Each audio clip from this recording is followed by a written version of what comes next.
Hello and welcome. My name is Mitchell Wagner, and today I'm going to be making the argument against illegal immigration, which is the topic I chose last week that I feel strongly about. I'm going to go through this as sort of a list. So, number one would be resources.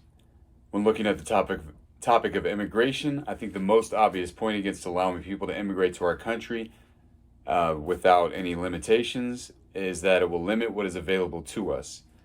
Everyone wants to live comfortably, and this means that everyone wants to have enough food to feed their family, everyone wants a home for their family to live in, and everyone wants there to be enough jobs to pick and choose from.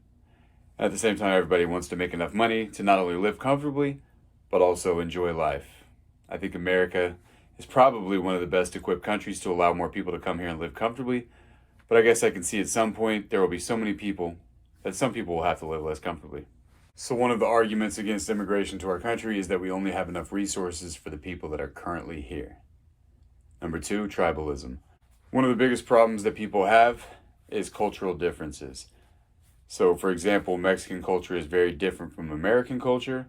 Unless of course we're talking about Mexican American culture, then they are very similar.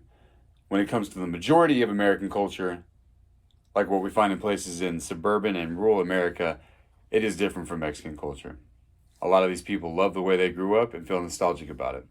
That is very understandable. I grew up in suburban America and wouldn't trade my childhood for anything.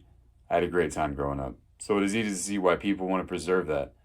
Some people think that by allowing millions of Mexicans, Guatemalans, Salvadorans, Colombians, Venezuelans to come to the United States, we are effectively changing American culture forever. I do not think this is completely true, but obviously it is true to some extent. At the end of the day, though, no one in 2030 is going to grow up exactly like someone in 1990. This is with or without Hispanics or other ethnic groups. In contrast, I can see why some people want things to stay the way they are. Number three, the law. The argument that most of this immigration is illegal is very valid only because someone made it illegal. Number four, language. Many argue that some immigrants today do not care to learn English and continue speaking their first language. You could say this would make it more difficult to assimilate, and yeah, I can see that too. I think a lot of people want one nation, one language.